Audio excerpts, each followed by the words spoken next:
it's Kristen Hawkins. Welcome to this new episode of How to Win This Week on the Explicitly Pro-Life podcast. Today I want to talk about an Illinois law that's making waves. It's an abortion vending machine law. We shouldn't be shocked, I guess, sadly, by this law because I think the Illinois governor is somehow in a competition with the California governor to me be the most pro-abortion governor in the country. I mean, that's like a race to the bottom if I've ever heard of it. But this is a law that should concern all of us in the pro-life movement. Absolutely. If you live in Illinois, you need to contact your state senators, your state reps immediately and tell them to vote no against this proposed law. But the rest of us need to be on the lookout for this. And this is why I wanted to cover this week. This is actually not a new situation. It happened a few years ago in Shippensburg University in Pennsylvania, where the school decided to put condoms and Plan B in vending machines on their campus. Now, it was behind doors. You had to go through the student health center and have your ID to access it, but still you were able to get Plan B on a vending machine on campus. This is similar. So this House Bill 4247 would require all public colleges and universities to have emergency contraceptives, Plan B, and at least one vending machine on campus. Apparently now we have like sex vending machines. We have makeup ones, and at the airport I can get iPhone and technology ones, and we can get the candy bar ones, and now we can have sex ones. This is insane because this would make abortifacients effortlessly available to students, as easy as getting a soda, as easy as getting a candy bar.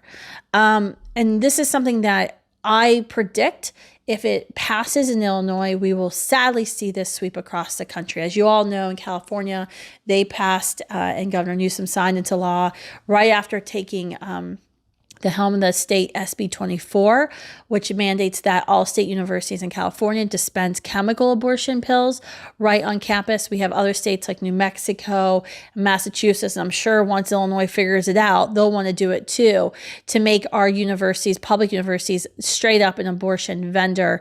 This also is a huge step in that direction with these vending machines, with making Plan B available. And this is something we have to fight against in the pro-life movement. Now, some people will say, well, why are we talking about Plan B? Plan B is not chemical abortion. It is different. Yes, you are correct. And if you know that's different, congratulations, you are in a slim minority of people, because the majority of people I talk to don't know any different, don't believe there's any difference between chemical abortion pill and Plan B. And we've talked about this a lot on this podcast.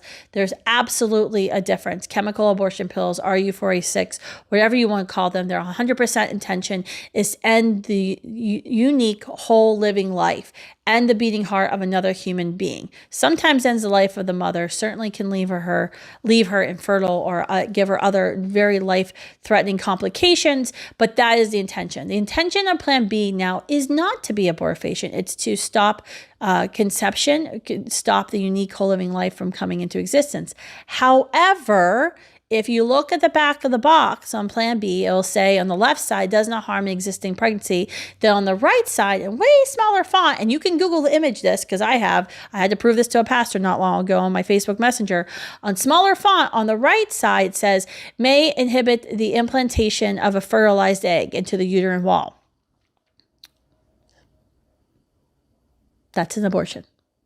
If you Googleize the word fertilized egg, what will you get on Google? You will get the word zygote, or you'll get embryo.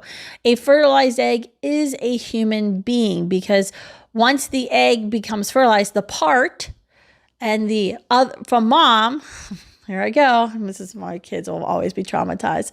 When the part from mom and the part from dad meet, they're no longer two parts. They are now a whole. So yes, an egg has been fertilized from the dad's part, but then a unique, whole, living human life that's never existed before, will never exist again, has come into existence. So you may call it a fertilized egg because it makes it sound like it's not abortion, but if something inhibits the implantation of a fertilized egg into the mother's uterine lining, her uterine wall, that in fact is an early abortion.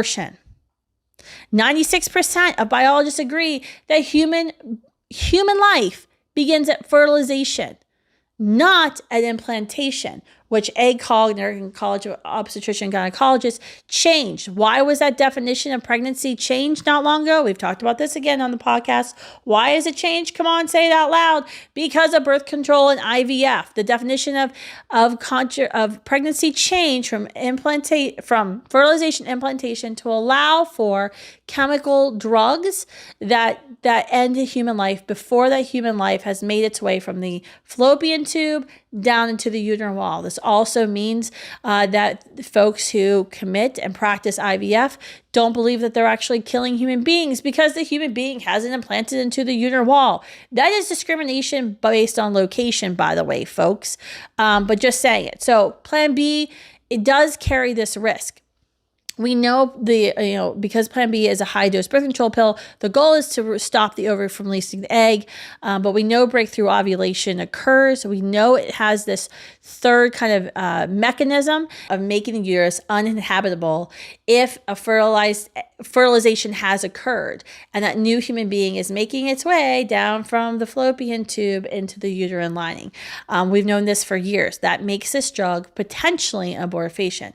We don't know the likelihood or the percentage of how many abortions occur with these types of drugs, but we definitely know it's a risk. And with Plan B being taken after sex has already occurred, the risk is absolutely greater than a woman who's taking a daily dose of birth control pill at the same exact time.